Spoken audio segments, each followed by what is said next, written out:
नमस्कार, स्वागत है आप सभी का डीडी न्यूज के इस खास बुलेटिन एक्सप्रेस 100 में, जहां हम आपके लिए लेकर आते हैं राजनीति, मनोरंजन, देश दुनिया, खेल और व्यापार जगत की सभी बड़ी खबरों को एक्सप्रेस यानी फटाफट अंदाज में। मैं हूं आपके साथ भावना नैयर। तो देखिए खबरें तेज रफ्तार से।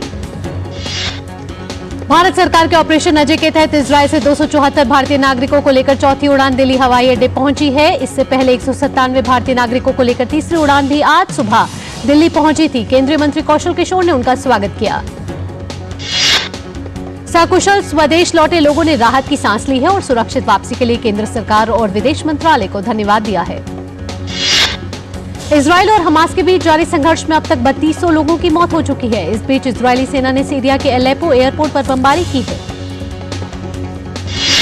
वित्त मंत्री निर्मला सीतारमण ने मोरक्को में CII द्वारा आयोजित एक राउंड टेबल में निजी क्षेत्र को संबोधित किया।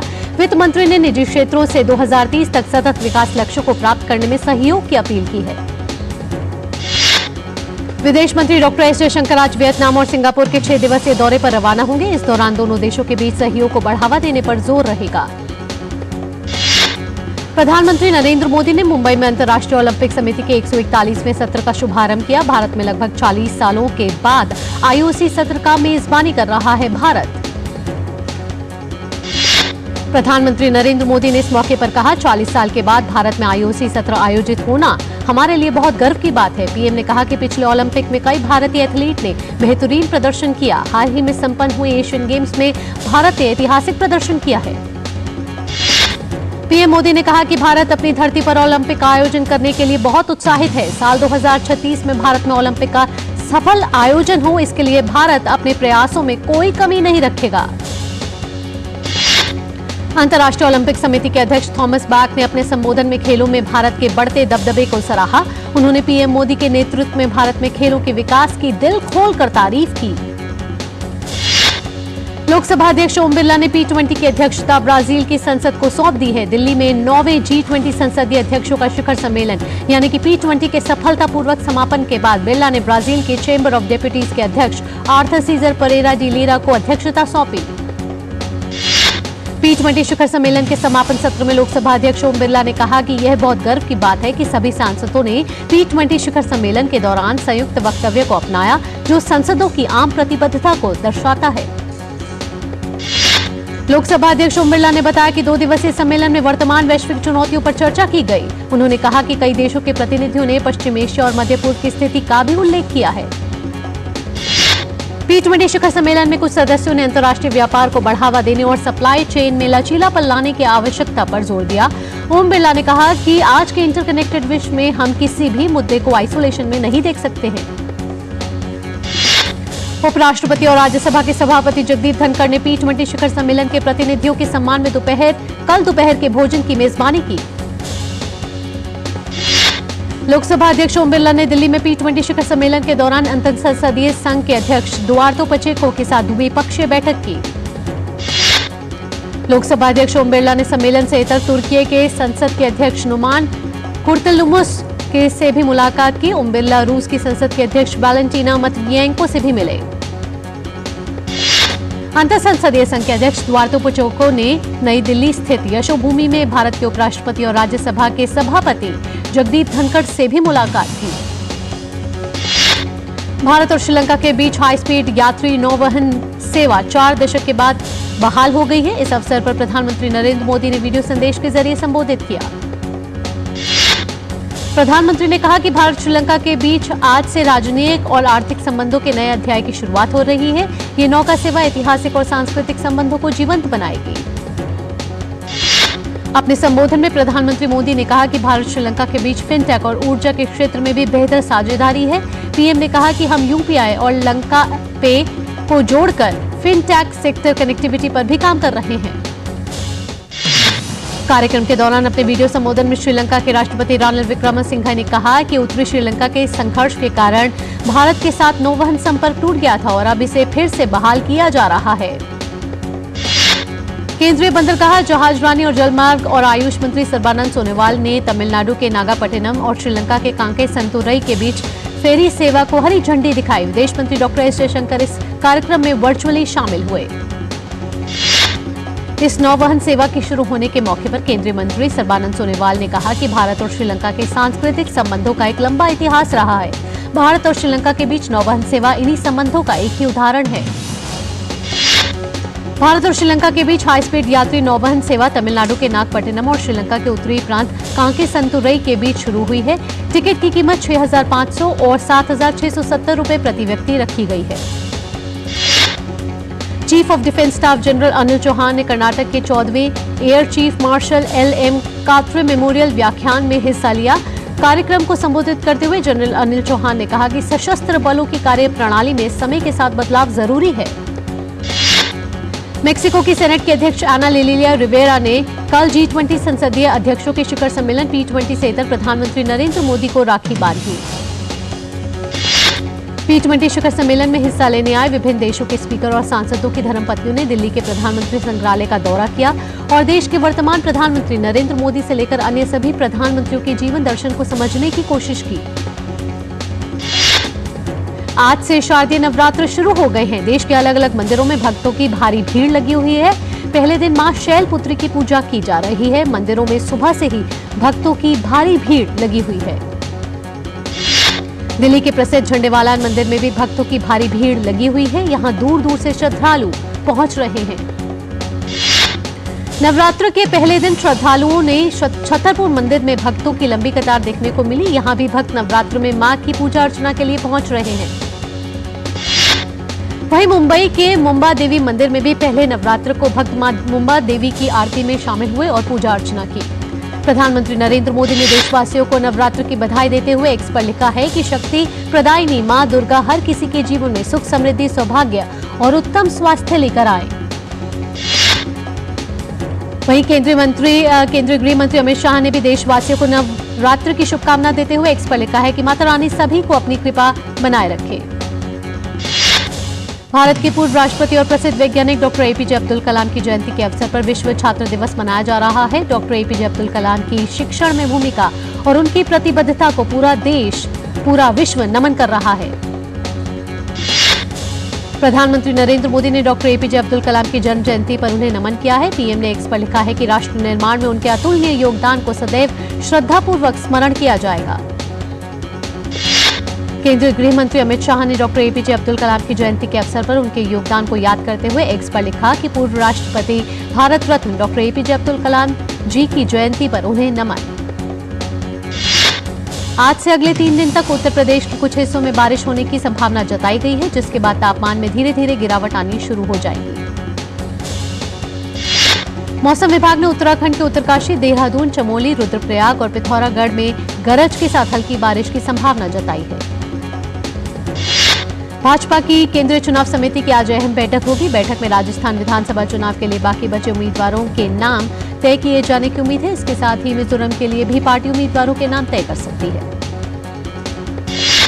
केंद्रीय चुनाव समिति की बैठक में विचार मंथन के बाद आज कांग्रेस मध्य प्रदेश और छत्तीसगढ़ चुनाव के लिए उम्मीदवारों की पहली सूची जारी कर रही है। सूची में कई मौजूदा विधायक भी शामिल हैं।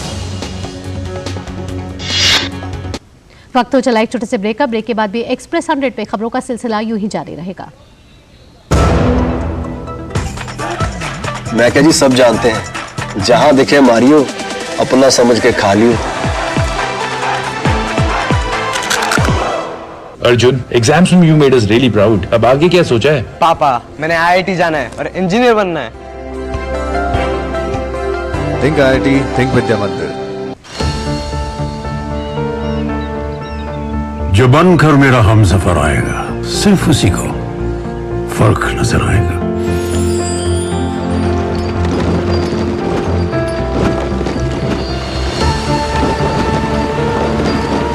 साल, बरस और सदी नहीं, एक युग गुजर जाएगा। उम्र न पूछो वंडर की, जब फर्क नजर आएगा।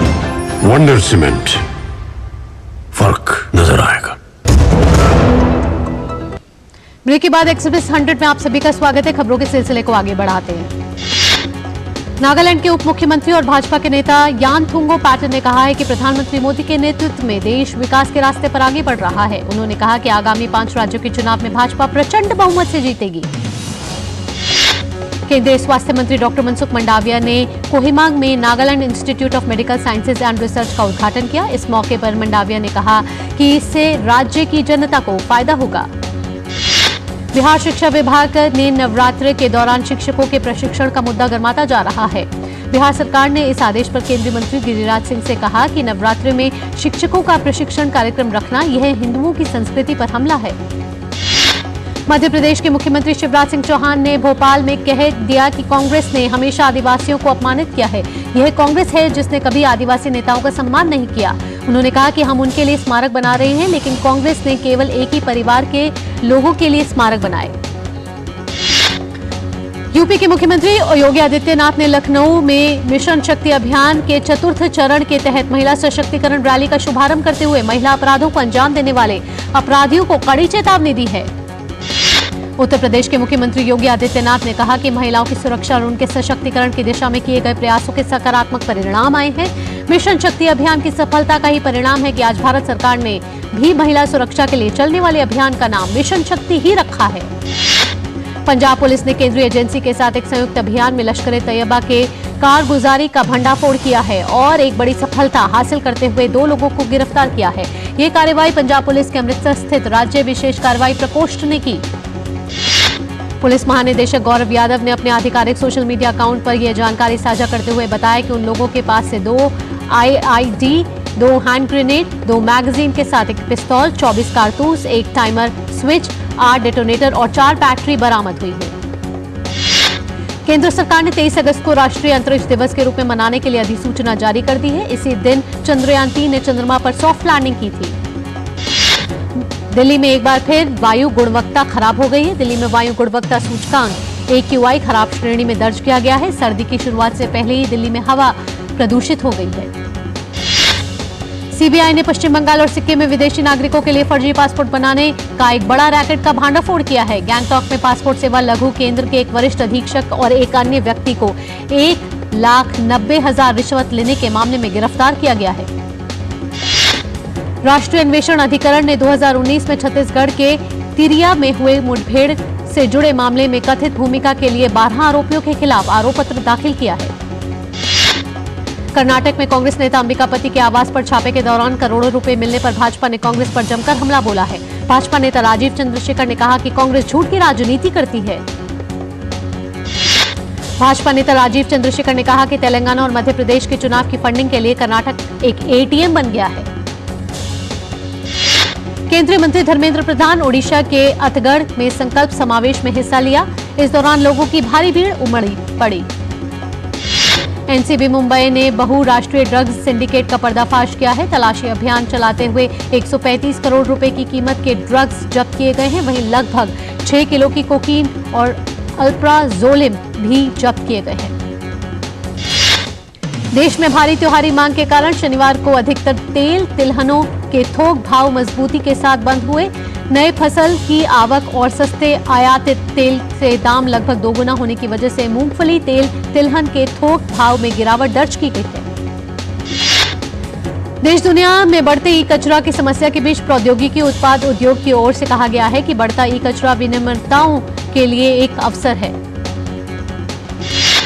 खुदरा श्रृंखला डी-मार्ट की मालिक और इसकी परिचालन करने वाली एवेन्यू सुपरमार्ट्स लिमिटेड का चालू वित्त वर्ष की दूसरी तिमाही का एकीकृत शुद्ध लाभ 9.09% घटकर 623.35 करोड़ रुपए रहा है। डी-मार्ट की ओर से जारी बयान में बताया गया है कि सामान्य माल और परिवहन कर कारोबार से कम योगदान के कारण सकल मार्जिन प्रभावित हुआ है। सड़क परिवहन और राजमार्ग मंत्रालय सभी पात्र दावों को निपटाने के लिए विवाद से विश्वास 2 योजना के कार्यान्वयन को एक अभियान के रूप में शुरू करेगा। राष्ट्रीय राजमार्ग बिल्डर्स फेडरेशन और सड़क परिवहन और राजमार्ग मंत्री नितिन गडकरी के बीच एक उच्च स्तरीय बैठक के बाद इस योजना पर सहमति बनी। सनटेक रियलिटी की बिक्री बुकिंग चालू वित्त वर्ष की दूसरी तिमाही में सालाना आधार पर 17% बढ़कर 395 करोड़ रुपए रही। कंपनी ने एक आधिकारिक बयान में निवेशकों को ये जानकारी दी। निवेशक और परामर्श फर्म वेंचर हाईवे ने ई कॉमर्स कंपनी मीशो में अपनी 1.5% हिस्सेदारी लगभग 3.5 अरब डॉलर के उद्यम मूल्य पर बेच दी है। वेंचर हाईवे को इस सौदे से भारी मुनाफा हुआ है। श्रम और रोजगार मंत्रालय ने एक बयान में बताया है कि कर्मचारी राज्य बीमा निगम ने अगस्त में 19.42 लाख नए ग्राहक जोड़े। इजराइल की सेना ने हमास पर उत्तरी गजा से आम लोगों को सुरक्षित स्थानों की तरफ जाने से रोकने का आरोप लगाया है। इजराइल और हमास में जारी झड़प के बीच इजरायली सेना ने गजा पट्टी के उत्तरी हिस्से की आबादी को तुरंत दक्षिण की ओर जाने के लिए कहा है। संयुक्त राष्ट्र में मानवीय मामलों और राहत समन्वयक मार्टिन ग्रिफिथ्स ने इजराइल की उस आदेश की निंदा की है जिसमें इजराइल द्वारा गजा के उत्तरी इलाके में रहने वाले लोगों को जगह खाली करने को कहा गया था। इजराइल और हमास के बीच जारी झड़प के बीच इजरायली सेना ने गजा पट्टी में लगभग 2.3 मिलियन फिलिस्तीनियों के घर को घेराव किया। कनाडा के विदेश मंत्री मेलानी जोली ने इजराइल पर हमास के हमले में चौथे कनाडाई की मौत की पुष्टि की है।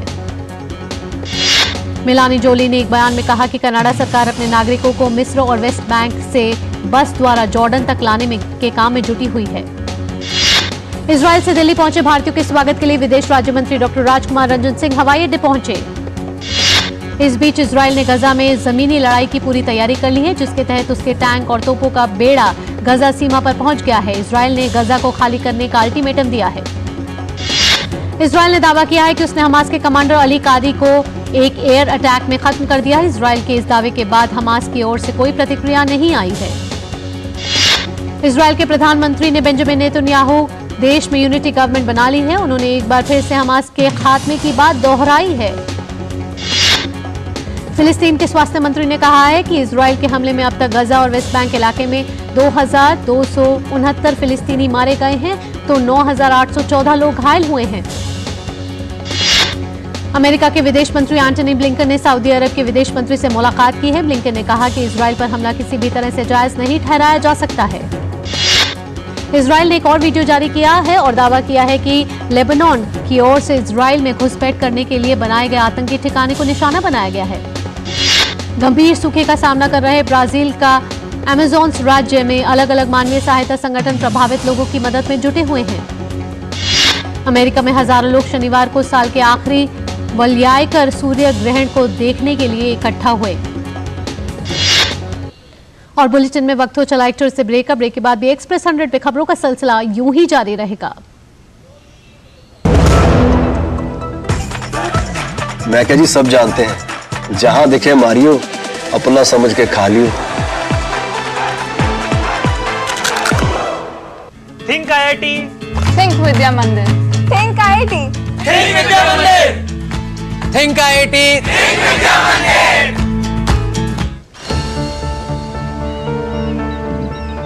जो बनकर मेरा हमसफर आएगा, सिर्फ उसी को फर्क नजर आएगा।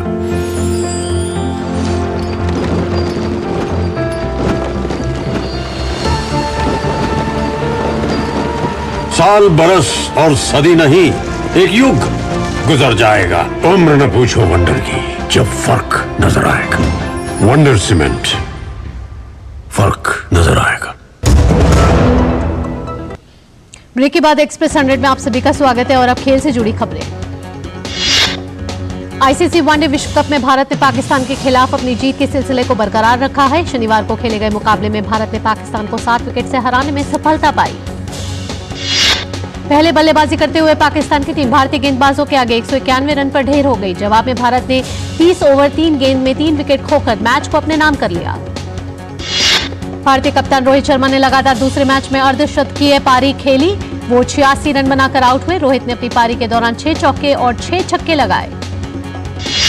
पाकिस्तान के खिलाफ मैच में जसप्रीत बुमराह ने 7 ओवर में 19 रन देकर 2 विकेट लिए। उन्हें प्लेयर ऑफ द मैच चुना गया। इस जीत के साथ ही भारतीय टीम ने विश्व कप इतिहास में पाकिस्तान के खिलाफ अपनी जीत का क्रम जारी रखा है। वनडे विश्व कप में पाकिस्तान के खिलाफ भारत का ये 8वीं जीत है। पाकिस्तान के खिलाफ जीत के साथ ही भारतीय टीम विश्व कप 2023 की अंक तालिका में शीर्ष पर आ गई है। भारत ने अब तक 3 मैच खेले हैं और उसे तीनों में जीत हासिल हुई है। विश्व कप में गत विजेता इंग्लैंड का सामना अफगानिस्तान से होगा। इंग्लैंड की टीम दूसरी जीत के इरादे से मैदान में उतरेगी, तो वहीं अफगानिस्तान को पहली जीत की तलाश है।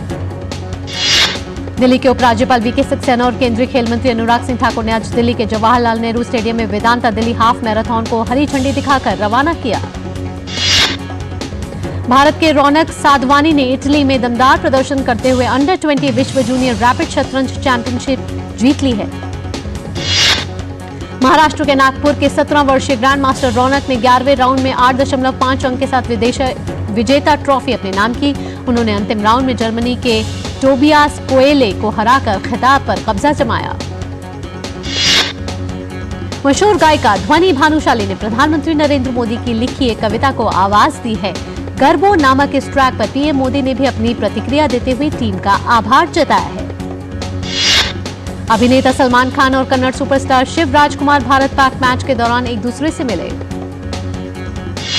रवि तेजा की फिल्म टाइगर नागेश्वर राव भारत सहित विदेशों में 65 से ज्यादा स्क्रीन पर सांकेतिक भाषा में रिलीज होगी। फिल्म 20 अक्टूबर को दशहरा पर रिलीज होगी।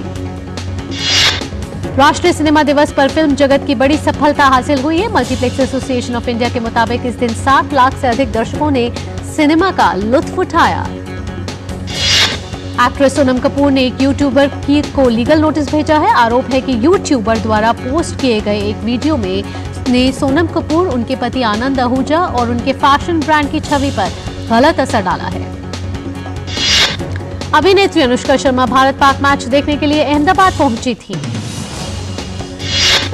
फिल्म कुछ कुछ होता है कि इस साल 25 वर्ष पूरे होने जा रहे हैं। फिल्म की 25वीं एनिवर्सरी से 2 दिन पहले धर्मा प्रोडक्शंस ने फिल्म के सेट से behind the scenes photos share किए हैं।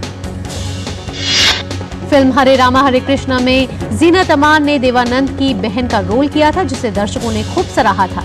हालांकि ये रोल उनसे पहले मुमताज को ऑफर किया गया था। इटली के निर्देशन में बनी फिल्म जवान सिनेमा इतिहास में हाईएस्ट ग्रॉसिंग हिंदी फिल्म बन चुकी है। ओवरऑल शाहरुख की इस फिल्म ने अब तक 1125.20 करोड़ का कलेक्शन किया है। अभिनेता अजय देवगन ने इंस्टाग्राम पर एक बंगाली फिल्म दशम अवतार का पोस्टर शेयर करते हुए इसकी तारीफ की है। और एक्सप्रेस 100 में फिलहाल इतना ही। मुझे और हमारी पूरी टीम को दीजिए इजाजत। नमस्कार।